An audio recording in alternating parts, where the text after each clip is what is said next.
Estos son algunos de los ejemplos más raros de cuadros pertenecientes a la era del impresionismo francés. Fueron pintados sobre todo en París y sus alrededores, y datan de principios de siglo.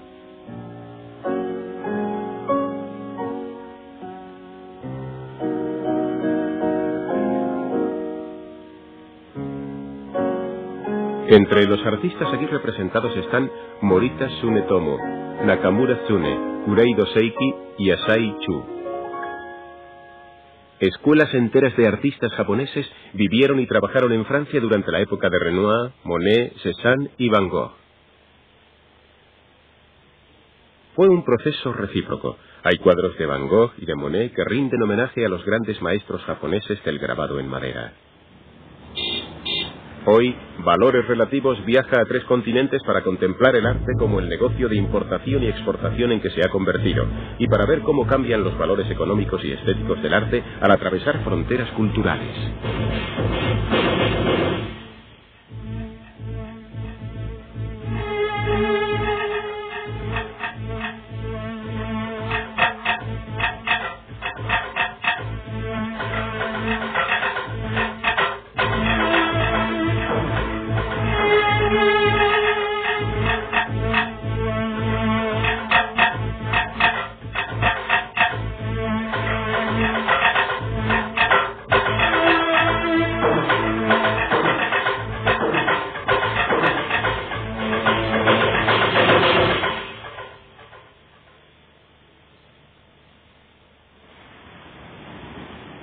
En nuestra serie hasta ahora parece que todos los caminos llevan a Japón.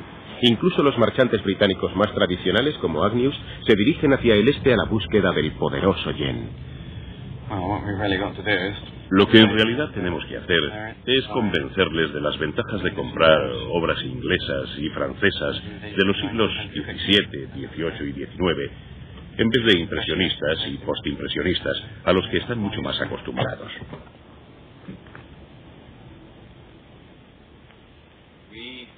En Agnews nos gusta seleccionar los cuadros. Agnews está haciendo muchas cosas en Japón en estos momentos. Está claro que hay que seguir la tendencia del mercado. Allí está el poder adquisitivo. Y allí es a donde hay que ir para vender.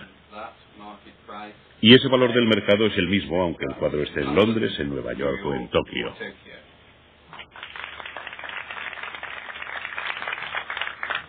¿Qué importancia tiene este cuadro? Es muy importante. Y lo es por 2 motivos.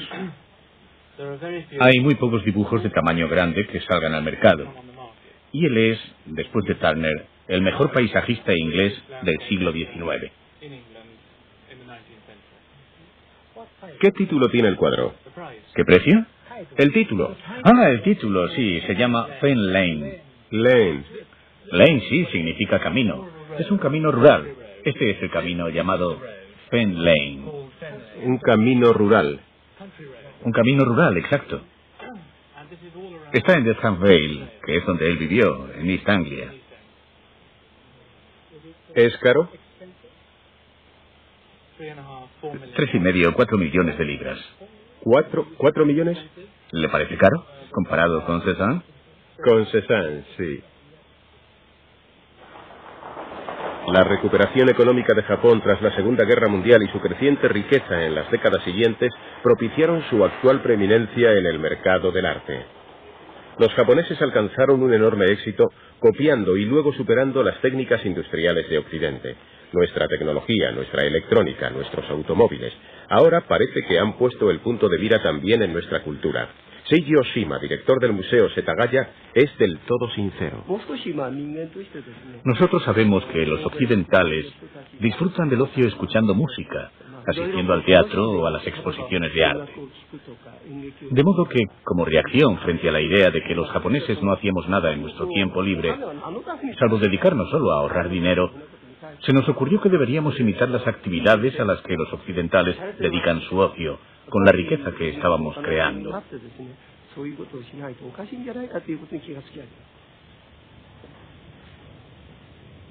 El Museo Setagaya exhibe juntos artistas japoneses y occidentales. Hay sobre todo obras del siglo XX. Hay un Robert Rauschenberg, de 1984. Esta pintura abstracta es de Nagasato Ushi. Esta vista de Venecia es de Imba Saturo. Y aquí, inesperadamente, hay un Rousseau. Los programas de adquisición de estas galerías locales pueden resultar espasmódicos.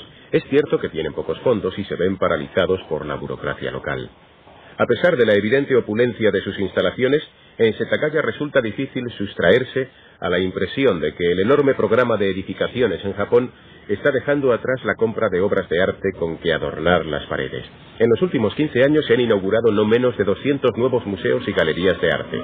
Están construyendo incluso en las montañas. El cielo se despierta lentamente para saludar a un nuevo amanecer.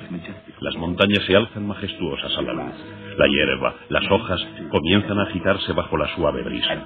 Y aquí, en Utsukushi-Gahara, las esculturas respiran la fresca luz de un nuevo día. Las campanas de la paz y del amor resuenan sobre esta meseta a 2000 metros sobre el nivel del mar.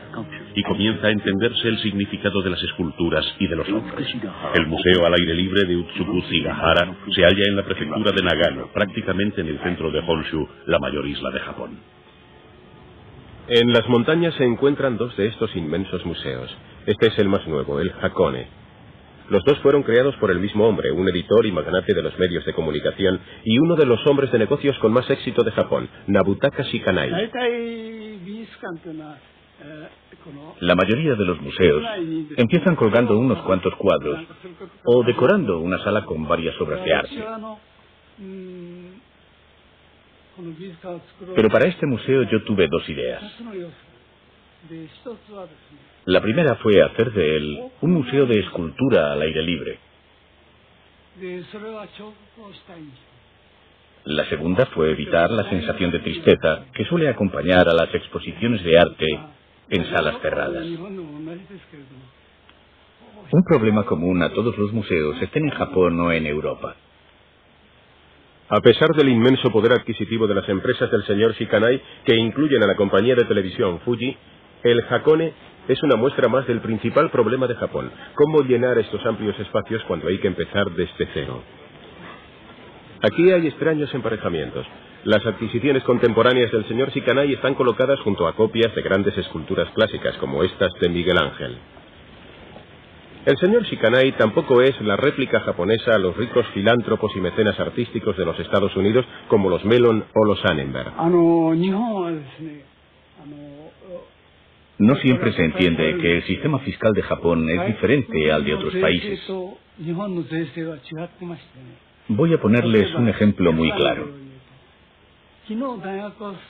El presidente de una gran compañía, como yo, después de pagar los impuestos, gana solo una cantidad 10 veces superior a la de un estudiante que acaba de licenciarse. Por consiguiente, y a diferencia de Europa, en Japón es imposible tener una colección de arte privada. Por eso este museo está patrocinado por un conjunto de compañías. El grupo está compuesto por un centenar de compañías relacionadas con los medios de comunicación de masas. Y todas esas empresas compran obras de arte que se exhiben aquí. Así que mientras las galerías de arte de subvención pública o local luchan por sobrevivir, la riqueza de las compañías es la que ha permitido comprar la colección Picasso del Hakone, en la que los expertos occidentales consideran que no se encuentran los mejores Picassos. Esas grandes compañías son las responsables de los más espectaculares golpes de efecto de los japoneses en el mercado internacional.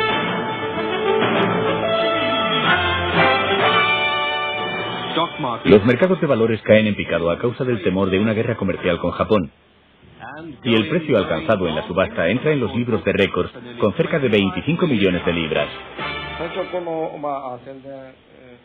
Pienso que hemos sido mal comprendidos en muchos lugares,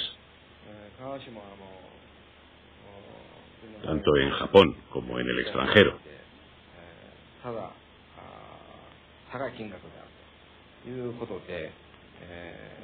Se nos ha criticado mucho porque la gente cree que hemos comprado a unos precios exagerados.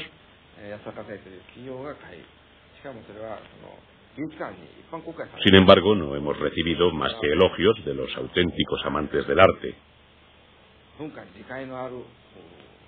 y en especial de algunas de las grandes compañías que aprecian el arte.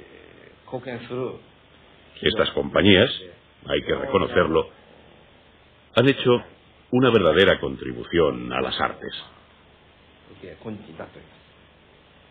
¿Piensa entonces que esto se ha convertido en una parte del legado cultural de Japón? Claro que es una ventaja nacional para Japón.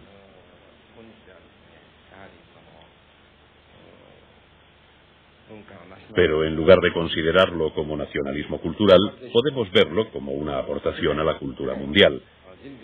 Se trata de una de las creaciones más valiosas del mundo. Yasuda Kasai actúa en este caso como depositaria y guardiana de esta obra de arte en particular. ¿La compañía consideraría la posibilidad de donar este cuadro a un museo nacional? Por el momento no tenemos en absoluto la menor intención de hacerlo. Yasuda Kasai tiene las instalaciones y la experiencia necesarias para poder cuidar de esta pintura del modo debido, y a nosotros nos gustaría poder seguir haciendo este tipo de cosas. El comprador de este Renoir o Moulin de la Galette y del Dr. Gachet de Van Gogh llegó aún más lejos. Hace poco sugirió la posibilidad de que sus cuadros fuesen incinerados junto con él en su funeral. Más tarde su agente dijo que se trataba solo de una broma. Y aunque los occidentales veamos con tristeza este saqueo de nuestros bienes nacionales, es posible que solo estemos sufriendo las consecuencias de lo que habíamos sembrado.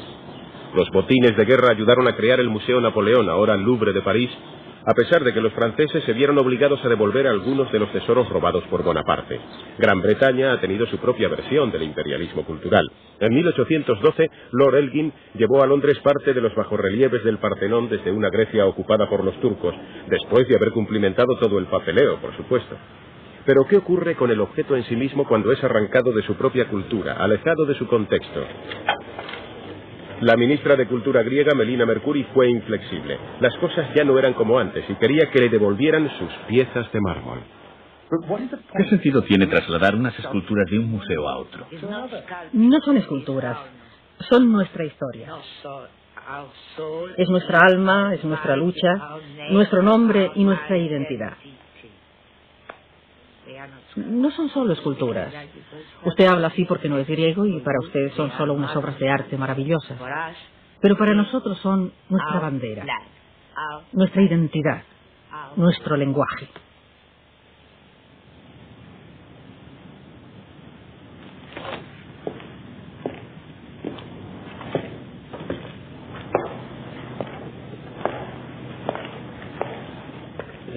El templo de Tandura resulta una visión asombrosa aquí, en Nueva York. Se trata del traslado físico casi completo de un monumento arqueológico bastante grande desde el Alto Egipto hasta Nueva York. Parece como si se hubieran dicho: no vamos a reparar en gastos, podemos hacerlo. Pero los que venimos de Oriente Medio lo visitamos con cierto aire de melancolía. Es como si nos dijésemos: ¿qué significado tiene ver esta parte de nuestro legado común acabar de esta forma, como un inmigrante recién salido de la aduana? La transacción se realizó en 1967, un año que para cualquier egipcio es el año de la gran catástrofe, el de la derrota de los ejércitos árabes por el ejército israelí. Y todo este simbolismo resulta más doloroso ante el hecho de que los Estados Unidos apoyaban a Israel y de que Egipto estaba en primera línea de batalla luchando contra el imperialismo de los Estados Unidos y de Israel, tal y como decíamos en aquella época. Contemplar este templo como un recuerdo de aquel enfrentamiento en particular, con la frase grabada en la pared: este es un regalo del gobierno y del pueblo de Egipto al gobierno y al pueblo de los Estados Unidos. Hay una cierta ironía en ello. Así que pasear por aquí nos pone en presencia de una tremenda conquista cultural y financiera. Los museos del siglo XIX crecieron enormemente y en realidad se convirtieron en archivos del imperio. Si pensamos en las importaciones en masa de grandes cantidades de objetos de aquel remoto imperio, si pensamos en el influjo de la gran cantidad de objetos faraónicos llevados a Francia y a Inglaterra, nos hacemos una idea de esta transferencia, de esta captura del este, del oriente, de otros lugares.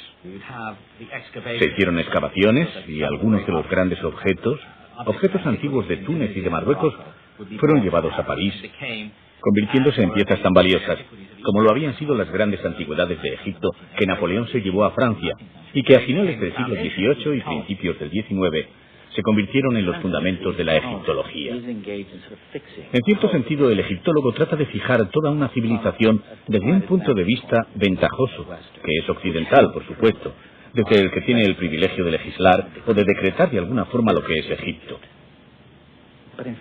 Pero en realidad, de lo que se trata es de una cultura humana con su propia identidad cambiante. Y eso significa algo muy específico para la gente que vive en su estela, por decirlo de algún modo. La gente que continúa su historia. Siempre existe desde luego el pensamiento de que quienes fueron saqueados puedan devolver el golpe. Es un tema clásico de la literatura occidental y de las películas de terror. Nos excita y tal vez incluso nos sirve de excusa el temor nervioso de que hayamos podido apropiarnos de algo que en realidad no entendemos.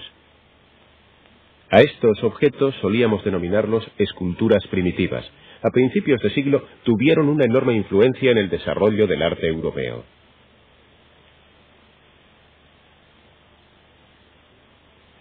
Esto fue en un tiempo un talismán para rechazar las agresiones de las tribus vecinas. Ahora es una obra de arte que se custodia en la colección de Menil en los Estados Unidos. Pero ahora, bien guardada tras los cristales, ha perdido toda su finalidad original, su poder mágico. En estos tiempos, al menos, podemos consolarnos pensando que nosotros mismos y los japoneses hemos pagado un buen precio por la cultura de otros. Hace 21 años fui a Guatemala en viaje de negocios. Mientras esperaba el avión, fui al centro de la ciudad y visité algunos anticuarios. Encontré algunas piezas de arte muy interesantes, como una antigua pieza de cerámica maya anterior al año 900 de nuestra era. Compré algunas de estas piezas y me las traje a casa. La colección de cerámica maya de Fullin se convirtió en una de las mejores de América. Pero la mejora de las relaciones entre Estados Unidos y algunos países centroamericanos hizo que se prohibiese la exportación de antigüedades. Su coleccionismo se ilegalizó y los tesoros de Fullin fueron vendidos al Museo de Boston. Entonces me quedé sin nada que coleccionar. Pero una vez que te entra la enfermedad del coleccionista y del conocedor del arte, tienes que hacer algo. Hace 20 años compré un cuadro en Haití. Siempre me ha gustado. Así que viajé a Haití y me dediqué a buscar pinturas. Primera escala, un minúsculo rincón de Haití. Pertenece en exclusiva a la compañía marítima, así que es suyo durante todo el día. Todo, desde los pasajeros hasta las piñas coladas, se lleva hasta la costa en bote. Los isleños se acercan para vender sus mercancías, entre las que hay unas preciosas pinturas naipes.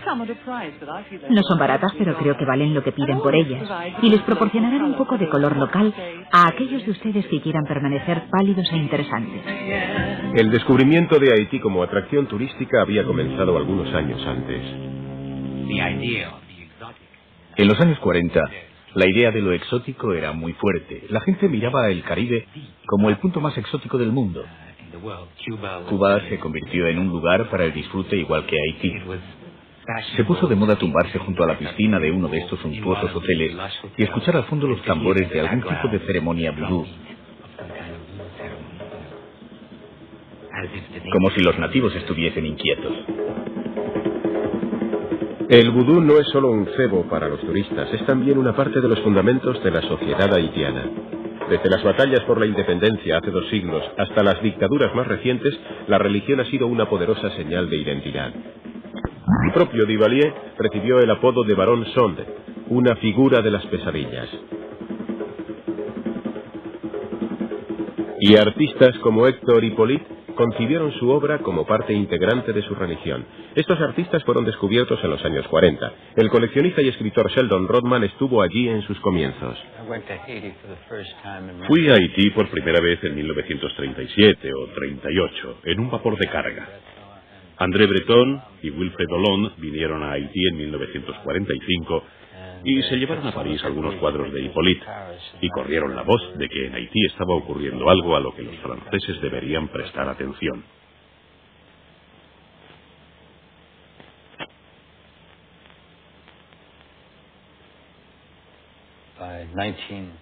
En 1949, cuando el movimiento estaba en pleno apogeo y los cuadros habían sido expuestos en California y en Europa, pensé que era importante para los artistas que algunas de sus obras más importantes permaneciesen en Haití. Se me ocurrió la idea de decorar la catedral con murales. Pintaron los bocetos al carbón sobre las paredes y una vez aprobados, todo fue casi automático. Se pusieron manos a la obra e hicieron las pinturas. Después vinieron otros artistas y pintaron escenas en el crucero, incluyendo un mural inmenso, El Milagro de Canaán, de Wilson Vigo. Se hicieron con temple al huevo, porque decidimos que la pintura al fresco era un proceso demasiado complicado. El único problema que tuvimos fue evitar que se comiesen los huevos. Hubo que poner un candado en la nevera donde los guardábamos.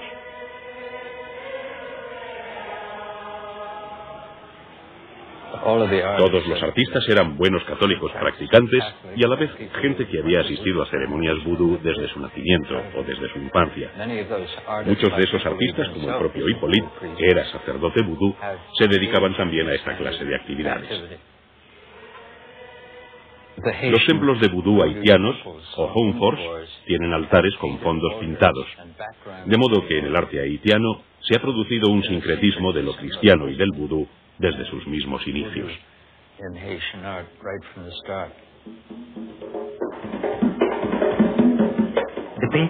Las pinturas que había en las paredes de los Honfors eran representaciones humanas del espíritu, muy influidas por la iconografía cristiana.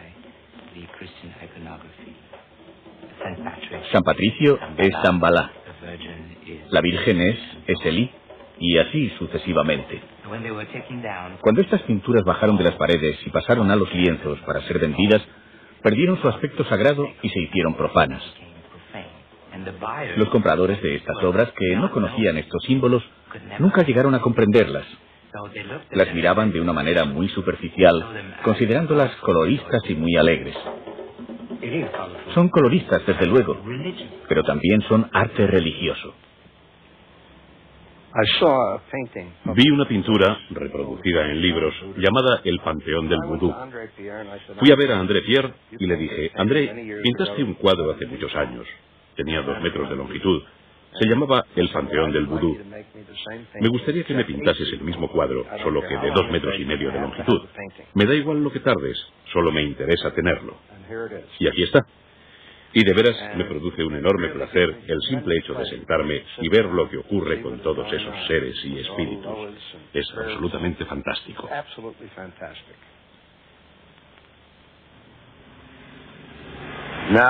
Y ahora queremos dar un paso adelante. Y el paso que hay que dar ahora va a ser uno de los mejores y más grandes cuadros que André Pierre haya pintado en su vida. Cuando lo empezó, me dijo: espero vivir lo suficiente para poder terminarlo. En un pequeño poblado de las afueras de Puerto Príncipe, los dólares americanos de Fulling son empleados por el artista para mantener a una comunidad de 35 personas y sus animales domésticos. La congregación del sacerdote vudú André Pierre. Siempre tenemos una botella Magnum de vino entre nosotros. Es una especie de ritual. Con la botella de vino nos comunicamos muy bien. Por el maestro. Por el maestro.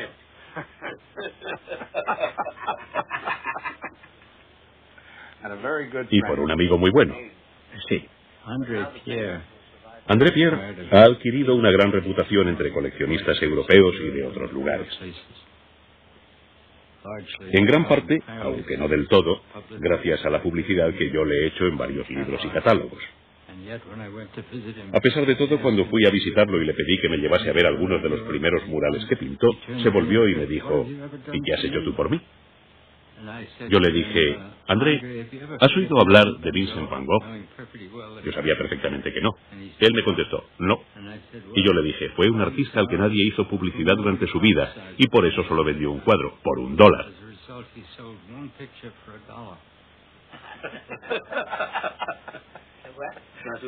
Al menos Pierre ha sacado algún dinero de su pintura estando vivo. Le lleva ventaja. Es cierto. Le lleva ventaja a Van Gogh. Empecé a ir a la escuela a los 10 años y la abandoné a los 13. A los 14 empecé a trabajar la tierra. Trabajaba en la granja. A los 46 años empecé a pintar. Represento a los espíritus. A los espíritus que nos traen el vudú, que controlan el vudú en el mundo, porque el vudú es una especie de marca permanente que el pueblo le da a mi país.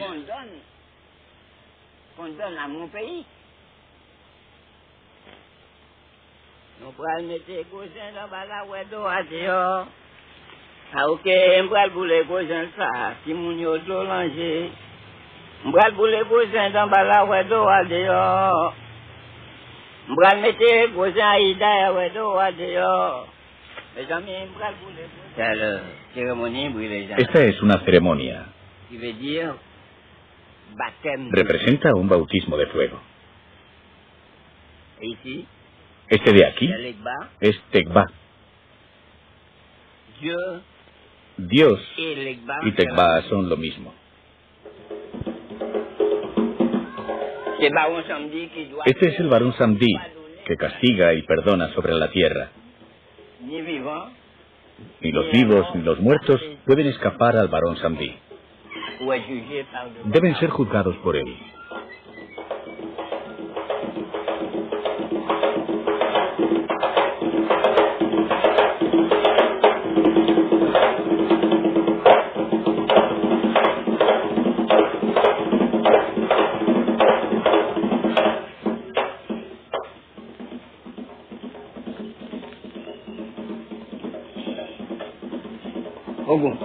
Ogún.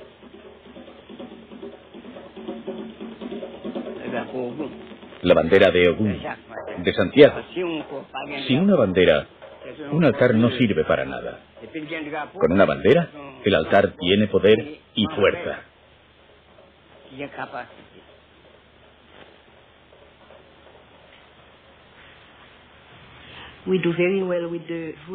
Vendemos muy bien los estandartes vudú, las banderas.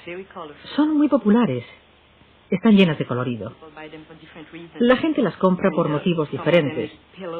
Algunos hacen cojines con ellas y hay quien las enmarca y las colecciona.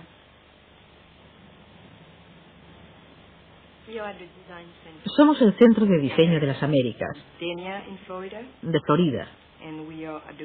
Y estamos en la Galería Marasa, que es una galería de arte haitiano que está aquí, en Florida. El edificio no está abierto al público en general. Es un centro profesional para los diseñadores de interiores.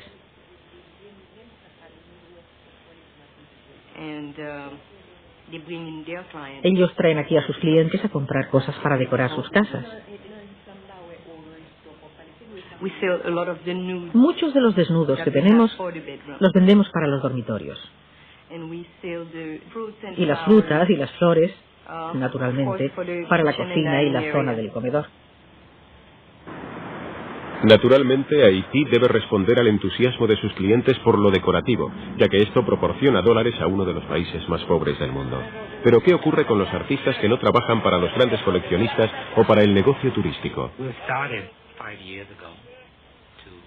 Hace 5 años empezamos a presentar el arte haitiano en el extranjero y a dar conferencias sobre arte haitiano en el extranjero para cambiar la idea extendida hace unos 40 años de que el arte haitiano equivale a arte naif o primitivo. Había pintores con formación académica, pero los dejaron totalmente de lado, porque como no eran primitivos, no eran haitianos, se consideraba que no eran auténticos. Patrick Villers es el artista haitiano de mayor éxito internacional. Ha presentado importantes exposiciones en París y en Washington. Yo he estudiado la historia del poder a través de la cultura europea y a través de la cultura africana.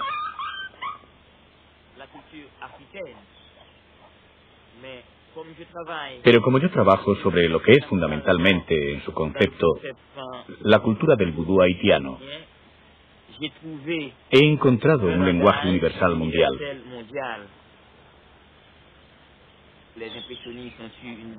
Los impresionistas tuvieron una base literaria y las grandes corrientes del arte inglés tuvieron su base literaria.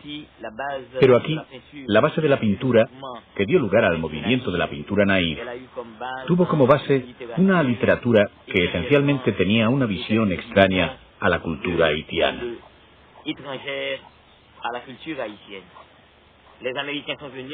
Vinieron los americanos y desarrollaron el arte naif. Así que toda la literatura de ese arte naif es en gran parte norteamericana. La comercialización hizo que se desarrollase el movimiento pictórico haitiano, pero al mismo tiempo puso freno a un montón de cosas, porque permitió una repetición de las obras y también un reblandecimiento de las obras. Muchos artistas se convirtieron en artesanos de su propia creación, en el sentido de que repiten las cosas bonitas. No hay búsqueda de la expresión.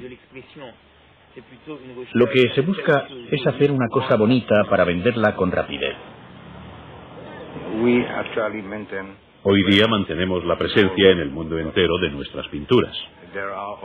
Hay también ciertos privilegios que se conceden en la oficina de turismo a todos los propietarios de galerías y a todos los pintores que quieren exponer.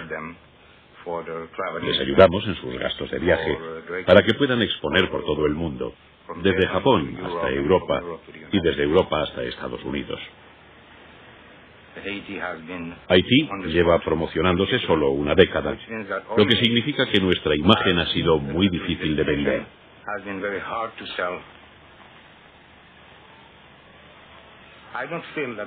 Pero yo pienso que no hay una sola isla del Caribe que tenga tanto potencial cultural, ni una historia tan fuerte, ni tanta identidad que vender como este país de Haití.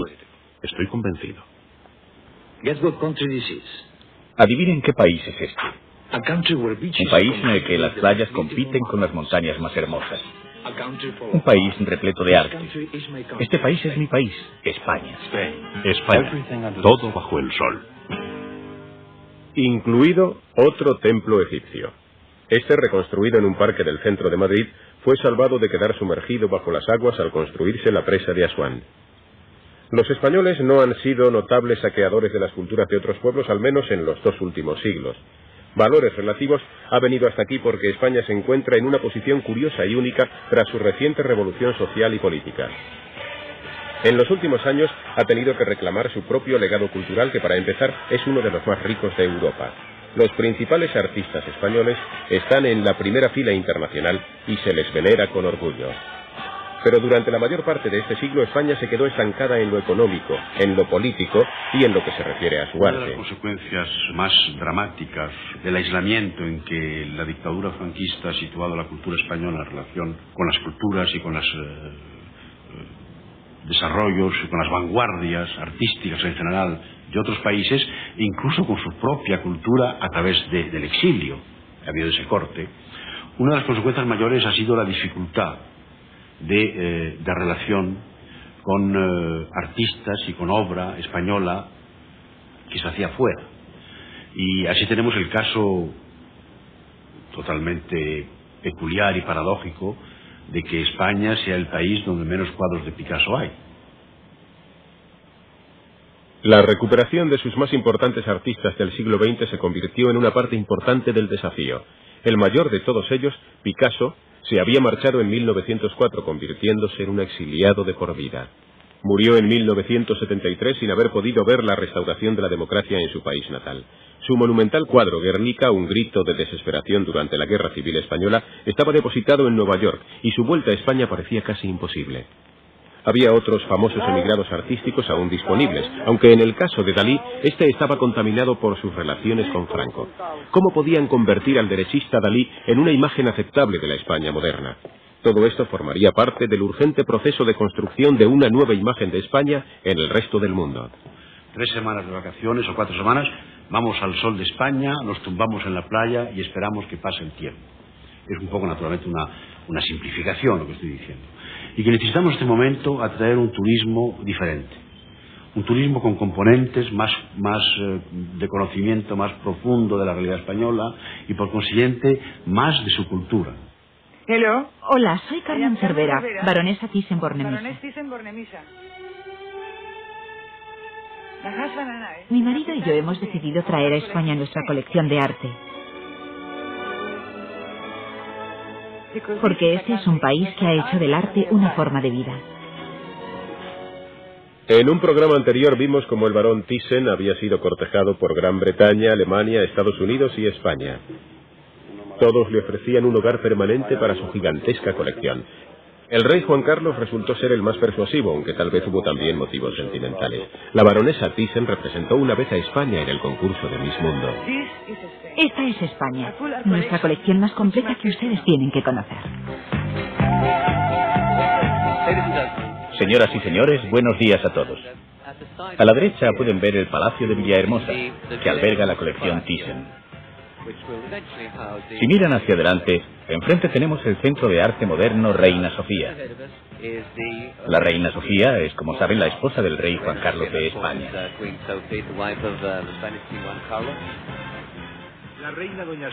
El programa español de construcción de museos es menos suntuoso que el japonés y no se lleva a cabo con la misma urgencia, pero en centros provinciales y en Madrid se preparan nuevas galerías o se restauran edificios históricos para albergar las nuevas atracciones. El Palacio de Villahermosa, dependiente del Museo del Prado y cercano al Centro de Arte Reina Sofía y al Casón del Buen Retiro que alberga el Guernica, podría recibir más de 2 millones de visitantes al año. El Prado ha sido siempre uno de los grandes museos del mundo, pero solo hace unos años descubrió su capacidad para atraer multitudes verdaderamente asombrosas. Los visitantes hacían cola durante 9 horas para visitar la exposición de Velázquez. Esta exposición tuvo una cobertura sin precedentes en los medios de comunicación, en gran parte debido a su inmenso éxito en Nueva York el año anterior, a pesar de que, salvo 29 cuadros, todos los que estaban rompiendo los récords de asistencia en Madrid llevaban allí varios siglos, ya que pertenecen al Prado. Parecía como si el respaldo de Nueva York hubiese creado en España lo que se llegó a conocer como fenómeno Velázquez. Velázquez fue pintor de corte en la España del siglo XVII, una España cuyo poder político era el mayor de Europa y cuyas conquistas en América del Sur la habían hecho incalculablemente rica. Las riquezas importadas por ella hicieron que la inflación europea llegase al 10%. Cuando Goya trabajó como pintor de la corte siglo y medio más tarde, España se encontraba en un declive económico y político, y su decadente monarquía sería pronto derrocada por el invasor Bonaparte. Fue Goya quien primero se enfrentó a los contrastes de la España moderna. Durante el día, el colorista mundo de la fiesta, de los encajes y las mujeres hermosas. Por la noche, la España de la corrupción, la persecución, las llamadas a la puerta y los pelotones de fusilamiento.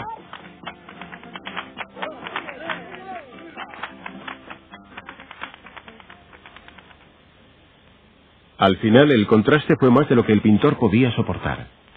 Goya fue el primer artista en el exilio. Abandonó la corte de España y murió en Burdeos.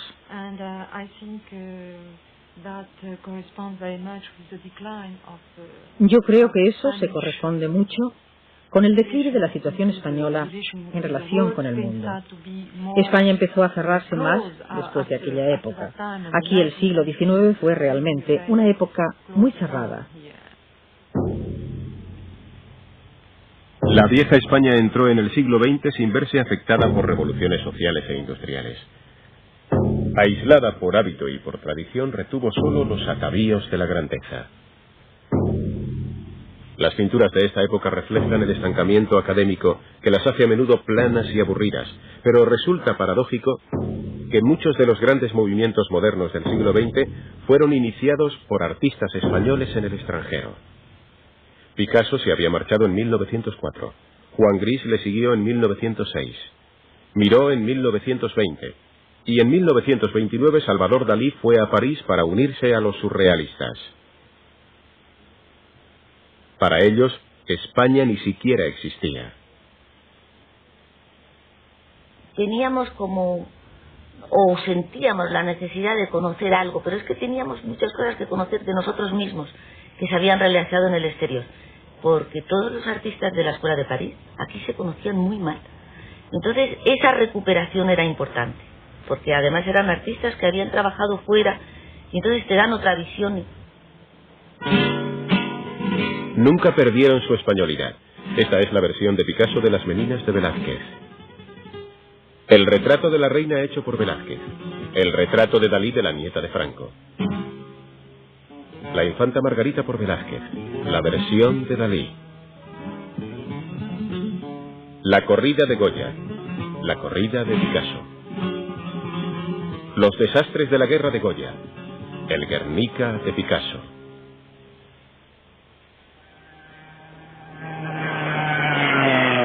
En 1936, con la ayuda de la Alemania nazi, las fuerzas derechistas declararon la guerra a un frágil gobierno republicano. Y la atrocidad más infame de todo el conflicto fue el bombardeo que Franco lanzó contra la ciudad norteña de Guernica. La reacción de Picasso ante aquel horror fue su gran cuadro encargado por el gobierno republicano. Picasso dejó instrucciones legales para que el cuadro no regresara a España hasta que se restaurase la democracia. Ya había habido esfuerzos para repatriar la obra de artistas exiliados mientras Franco aún estaba en el poder, algo bastante arriesgado. En el año 71, pues exponíamos una exposición preciosa de la Suite Volare de Picasso. Y a los 4 o 5 días pues tuvimos un atentado. Pues que vino pues gente de la extrema derecha, tenían unos panfletos que eran Cristo Rey, y echaron vitriolo, destrozaron toda la exposición, y destrozaron todos los grabados.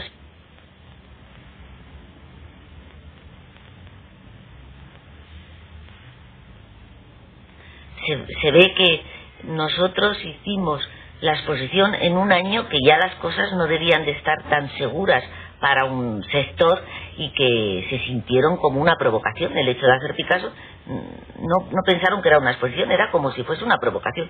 Entonces, algo, si se ve ahora con un tiempo, es que algo estaba cambiando en este país, y eso mismo era lo que molestaba. Españoles, Franco ha muerto.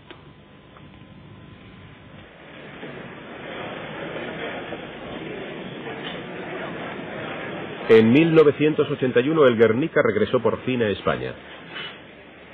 Esta vez las autoridades no quisieron correr riesgos.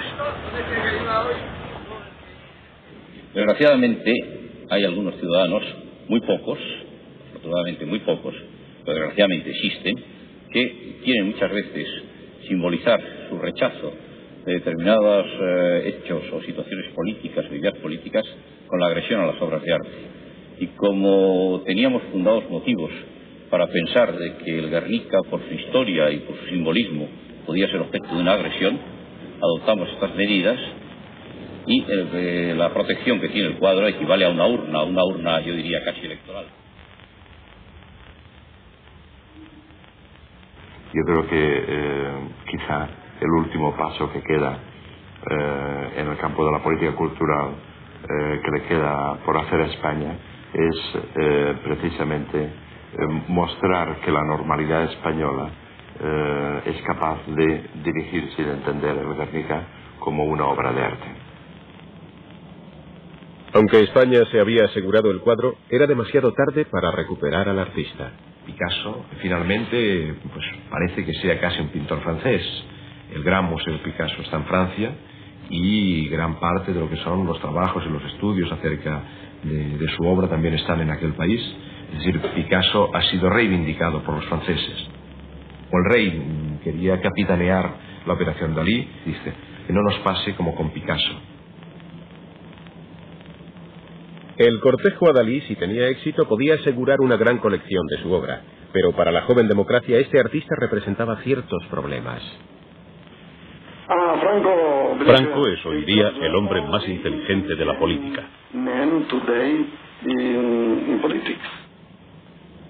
Que es interesante que son la foto de Salvador Dalí haciendo entrega del cuadro pintado por él, al dictador Francisco Franco, del cuadro pintado por él de su nieta Mari Carmen Martínez Bordiú.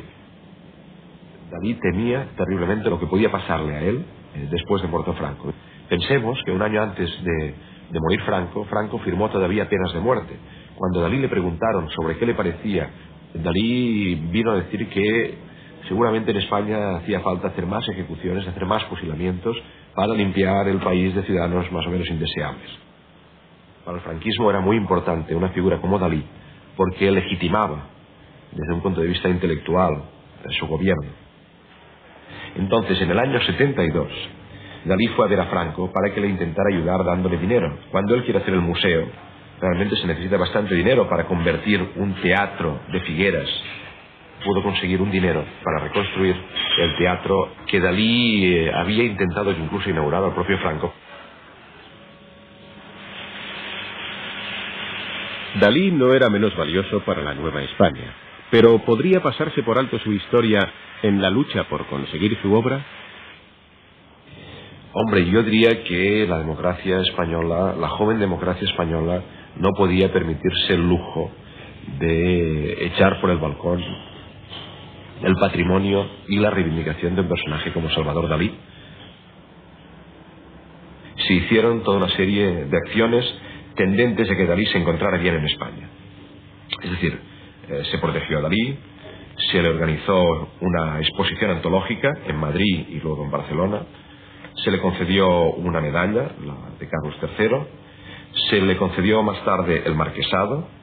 Del papel jugado por la Casa Real hay muchas muestras, por ejemplo esta. El rey está dispuesto a otorgarle alguna distinción en el momento oportuno, que habrá de decidirse de acuerdo contigo para que tenga las consecuencias más favorables posibles. ¿Qué consecuencias eran? Pues bueno, que la obra de Dalí no saliera de España y que el Estado pues fuera quien pudiera arbitrar sobre ella el día en que él desapareciera.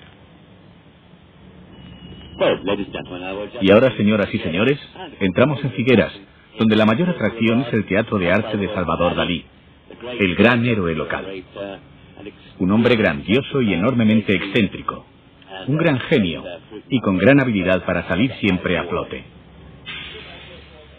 El Museo Dalí fue inaugurado en 1974. El Reina Sofía en 1988 y la colección Thyssen ya ha abierto sus puertas. En nuestro próximo programa, Valores Relativos mira al pasado, al presente y al futuro de los grandes museos del mundo y examina algunos de los más nuevos.